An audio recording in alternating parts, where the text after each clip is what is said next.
Well, it's Sunday in the wood shop. I shouldn't be working on a Sunday. I don't feel like I've been very productive lately, though. So I don't feel like I deserve a rest, to be honest. Regardless, I've accomplished a couple things. I've put together a few, and more than these. There's just 3 of them. These little mini frames for my mating nukes. Hey, cute little guys, aren't they? So I've been working at those. I'm working at that right now, actually. And I've been thinking about something else. And what that is colony temperatures. My interest in this subject is a couple of years old. And one of the people who really made me curious about this subject was Rudi Peters, Terrace, BC. He did a presentation, I believe it was in Kamloops a couple of years ago, and he talked about colony temperature consistency. And it was a very good presentation, I felt. He actually gathered a lot of data. He's a very detailed person, which is great, you know, for learning about the bees and coming up with workable conclusions. What he was talking about was something that really had started to make sense to me since I started beekeeping. My first winter, I wintered my bees outside. I was terrified all winter. I had boxes of insects in my backyard when it was 40 below and there was 3 feet of snow. Sometimes there wasn't even that much snow, which was worse. I couldn't imagine how these insects were in there, in that box, staying warm, staying alive.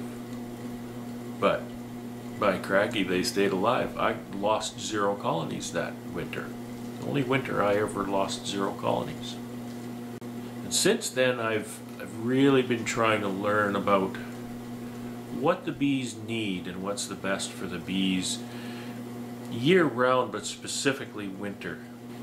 And an almost universal constant statement is the bees don't freeze to death. The bees don't get cold. The cold doesn't harm your bees. The cold doesn't kill your bees. When the hive is cold, feed consumption rises, and humidity as a result of feed consumption increases.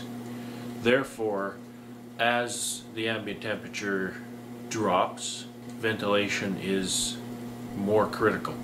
So you can't really have variable ventilation in your hive. You can do anything you want, but it's not practical. You have to decide on how you're going to ventilate that hive and how much you're going to ventilate that hive.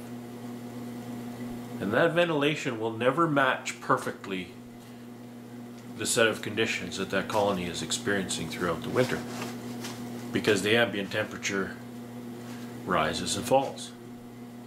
Solar gain on the hive.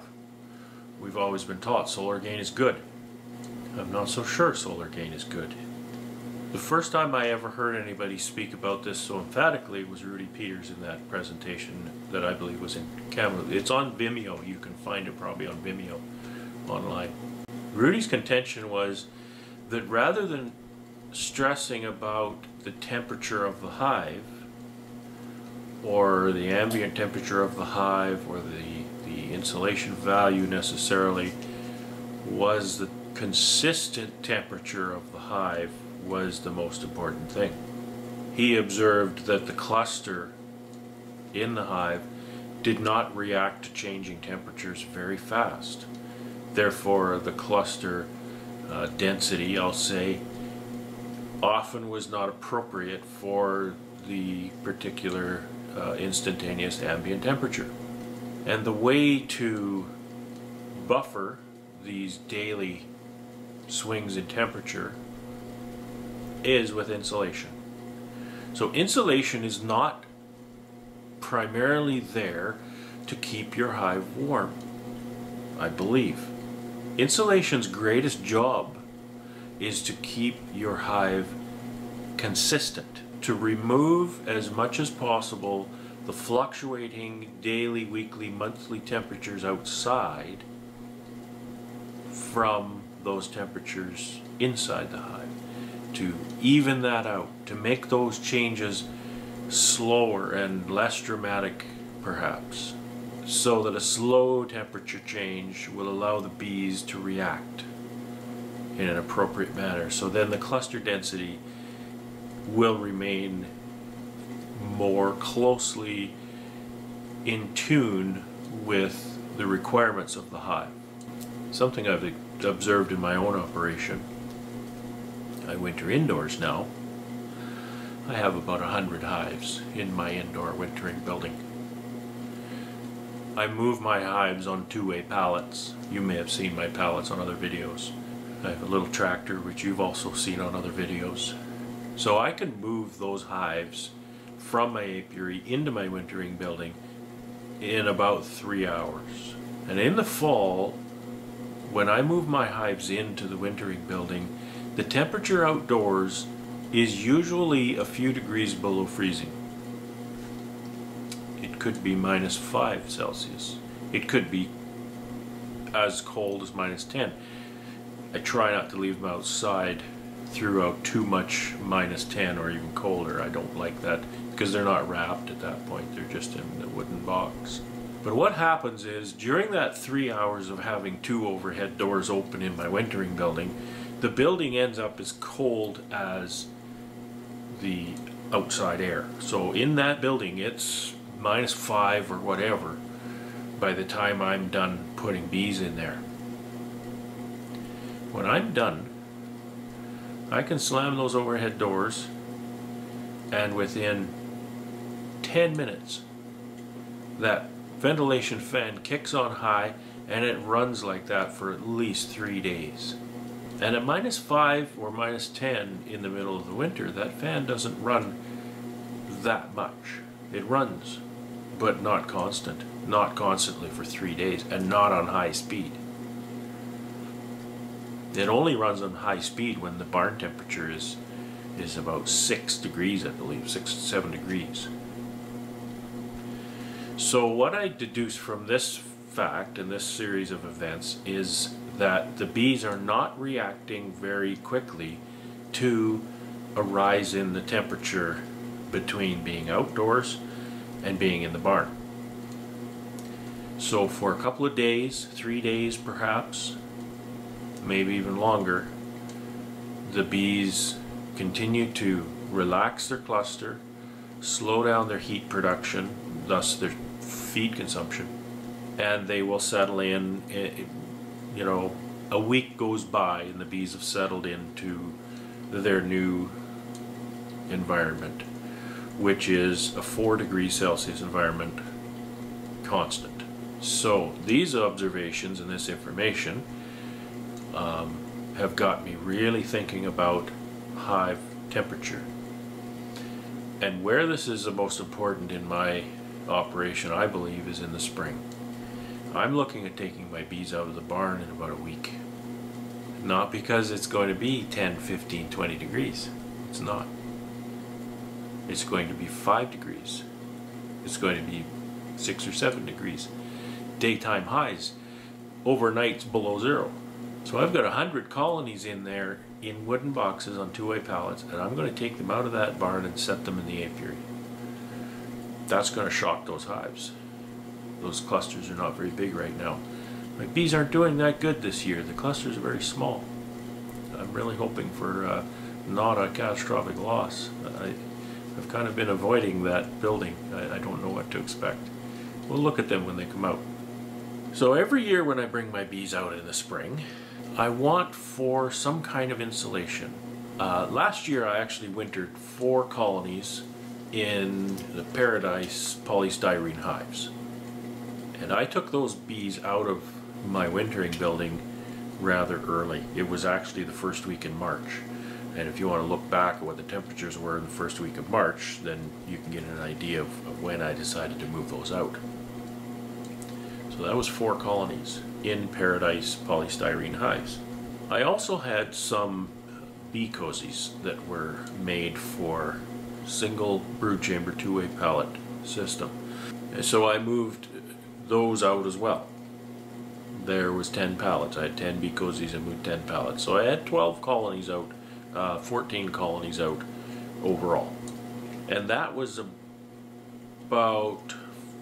14 of about 50 or 60 colonies, something like that. I moved the balance of the bees out only about a week later. For 3 months, looking at those bees in that apiary, all of those bees that were wrapped outpaced everybody else.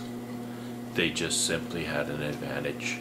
And more than just staying warm, I think their advantage was that they were able to stay consistent. They did not have to react as much to changing temperatures. The effect of changing temperatures, I should say, because the temperatures changed outside for the unwrapped colonies as well as they did for the wrapped ones. However, the wrapped ones and the polystyrene colonies, the bees did not have to react to changing outside temperatures as much, and they were likely able to stay warm. However, I think bees stay warm regardless. It's just that if they can stay warmer when they're brooding, then they'll brood more because they can stay warmer and they keep the brood warm. So that's when keeping warmer is more important. But I think keeping a consistent temperature is equally as important. All of that long explanation is a precursor to what I'm going to show you here. And I have yet to assemble this, and that's kind of the way my videos go, right? They're not one thing. I don't just build one thing from one end to the other. You just get to see what I'm doing today. And you can call me crazy if you want, but they called Edison and Einstein crazy too. There's a fine line between genius and crazy, you know. I'm not really sure which side of that line I'm on, but it's a fine line, I know that. So all I've done is I actually had some leftover polystyrene from my warming cabinet project, and I went and cut it up. I just made pieces that will go, these short pieces will go front and back of the hive. These two pieces will go front and back, and the long piece will go on the side. I only need 3 because they're two-way pallets, and the hives butt against each other in the center, so I don't need a 4th piece for that hive there, so I'll need 3 pieces.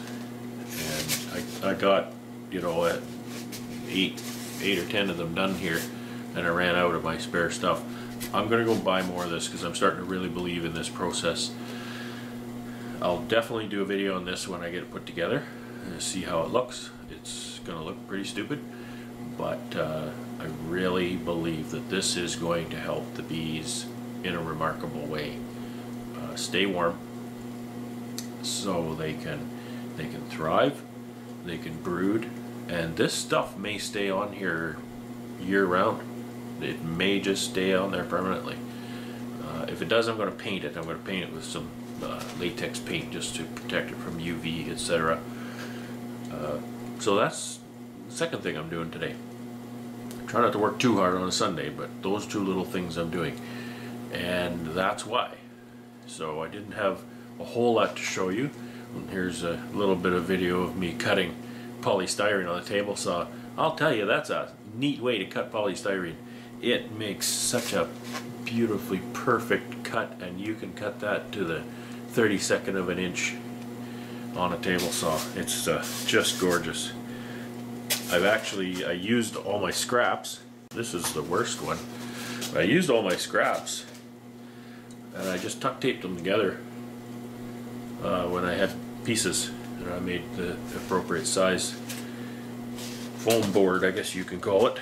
See how these colonies do. We'll see if this is a total management nightmare with this polystyrene on there.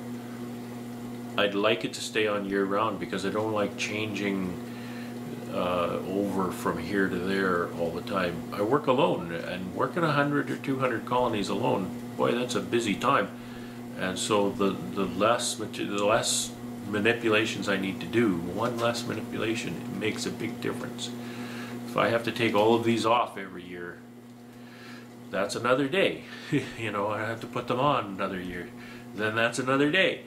And often you don't have that extra day. And often I don't have that extra day of energy. I'm not 25 years old anymore. So that's all I'm doing today, and I'll give you a little bit of cutting stuff to watch here at the end. Stay warm. Spring's a coming. Stay in. And stay well. And above all, have fun.